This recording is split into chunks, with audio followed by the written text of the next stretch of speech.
இந்த ஒரு செட்டிங்கை நீங்க சேஞ்ச் பண்ணிட்டீங்க அப்படின்னா, நீங்க எடுக்கிற ஃபோட்டோ சூப்பர்வா இருக்குங்க. Trust me.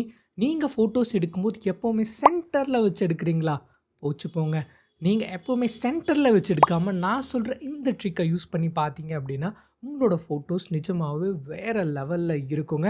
போஸ்ட் ப்ராசஸிங்கும் அந்த அளவுக்கு பண்ண தேவை இருக்காது.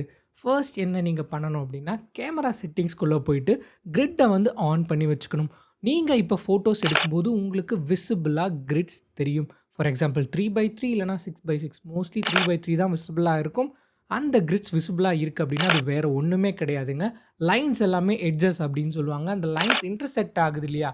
ஸோ அது எல்லாமே வந்து பார்த்தீங்க அப்படின்னா, நோட்ஸ் அப்படின்னு சொல்லுவாங்க. நீங்க ஃபோட்டோஸ் எடுக்கிற சப்ஜெக்ட் இந்த எட்ஜஸ் அப்படி இல்லன்னா நோட்ஸ்ல வச்சீங்க அப்படின்னா, நிஜமாவே பெட்டரா இருக்கும். நான் சஜெஸ்ட் பண்றது நோட்ஸ்ல வச்சு எடுங்க. அதோட அவுட்புட் வேற லெவல்ல இருக்குங்க.